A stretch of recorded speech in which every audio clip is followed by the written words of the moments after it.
উপজেলা চেয়ারম্যান সাবেক মেয়র রাজপথের ঘনিষ্ঠ কণ্ঠস্বর সুখে দুঃখে যিনি বিএনপির নেতৃত্বে পাশে থেকেছিলেন, বারবার কারা নির্যাতন সহ্য করেছেন, বহু মামলা নির্যাতিত হয়েছেন, তবু এই আদর্শ থেকে কখনো বিচ্যুত হন নাই।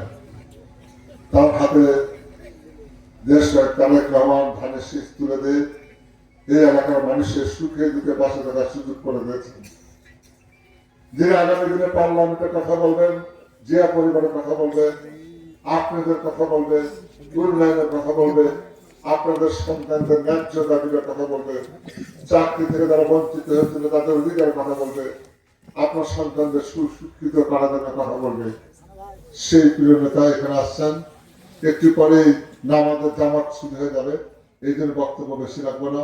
আমি শুধু এলাকার বাসী হিসেবে, এলাকার সন্তান হিসেবে আপনাদের কাছে বিনয়ের সাথে অনুরোধ করবো, আপনারা আমাদের এই পরগতা সেন্টারে আপনারা একটি একটি করে ভোট দিয়ে বেগম খালেদা জিয়ার কথা স্মরণ করে, শহীদ রাষ্ট্রপতি জিয়ার কথা স্মরণ করে, তারেক রহমানের আগামী দিনে বাংলাদেশের যে নেতৃত্ব দিলেন সেই নেতৃত্বকে প্রধানমন্ত্রী বানানোর জন্য মিল্টনকে নির্বাচিত করে পার্লামেন্টে পেলে তারেক রহমানকে প্রধানমন্ত্রী করবেন, এটাই আপনাদের কাছে আমার চাওয়া।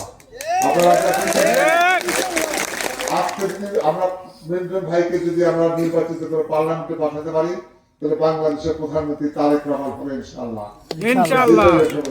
সেই জন্য আমি আপনার অনুরোধ করবো, এলাকার সন্তান হিসেবে যে যে দলের জন্য আমার কোনো আপত্তি নেই, কিন্তু পরিবারের মানুষ হিসেবে যে পরিবারের কথা স্মরণ করে, এই রাস্তার কথা স্মরণ করে, স্কুলের কথা স্মরণ করেন, আপনাদের এলাকাতে এখন দৃশ্যমান চোখে না দেখা যায় বিএনপি ছাড়া আর কেউ দিচ্ছে, কেউ করে দিচ্ছে, কেউ করে না, কেউ আর করবে না।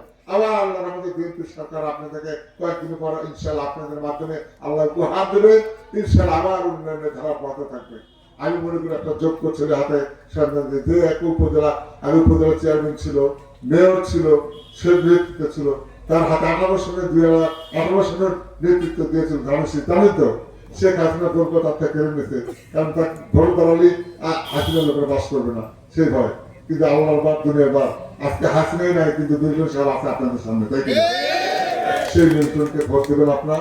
আমার অনুরোধ বিনয়ের সাথে করছি, যে যেখানে যাবেন, গ্রামে যাবেন, পাড়া প্রতিবেশী যাবেন, কেউ যদি ভুল বুঝে অন্য একটা ভোট দিতে হয়, বললো প্রোগ্রাম মানুষ সে ভুল করে না, বিএনপি ক্ষমতায় যাবে, আমরা তোমাদের পাশে থাকবো, দুঃখে সুখে আমরা থাকবো। যাদের কথা বলতেছে জীবনে বাংলাদেশের বিরোধী দলীয় হওয়া পারবে, সরকার হওয়ার দরকার স্বপ্নের না পাতা হচ্ছে, তাই কি না? আকাশে চাঁদ বহুত দূর, চাঁদ দেখলে যদি চাঁদ ছোঁয়া যায় না, সেদিন আগে বিরোধী দল হও, তারপরে স্বপ্ন দেখো সরকার দেওয়া, তাই কিনা? তোমাদের সুপা দেখে মনে হচ্ছে আওয়ামী লীগের চেয়ে বেশি সুপা ওরা বেশি করা, তাই কিনা? এই সুপাটা কমায় দিতে হবে, ধারে শিখে ভোট দিতে, তাই নিজের পেনশন। আপনাদের কথা অনুরোধ করবো, সুখে দিতে আপনাদের কথা এইটুকু বলতে পারি, মিল্টন এখানে প্রতিনিধিত্ব করা মানে এই এলাকার প্রতিনিধিত্ব ইনশাআল্লাহ আপনারা করবেন ইনশাআল্লাহ। আমি আপনাদের কাছে অনুরোধ করবো, আগামী 12 তারিখ পর্যন্ত মিল্টন সাহেবকে ভোট দেওয়া, মিল্টন সাহেবের সম্মান রক্ষা করা এবং তাকে বিজয়ী করার দায়িত্ব আপনাদের। এবং 12 তারিখের পর থেকে 13 তারিখ থেকে আগামী 5 বছর আল্লাহ যে হায়াত দাসকে রাখা রাখে, ইনশাআল্লাহ আপনাদেরকে দেখাশোনা করবে মিল্টন সাহেব ইনশাআল্লাহ। আপনাদের এই যে কোনো কাজে আপনাদের টাকা লাগবে না, পয়সা লাগবে না, আপনার ঘুষ দেবে, কিচ্ছু লাগবে না। আমি আপনাদের বলে যাচ্ছি, এই এলাকায় মিল্টন নির্বাচিত হলে বাস্তান, চাঁদাবাজি, দখলবাজি সমস্ত কিছু বন্ধ হয়ে যাবে ইনশাআল্লাহ।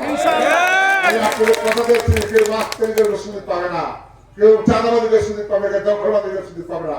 সকল অন্যায়কে কবর দিব, 12 তারিখে বলি না।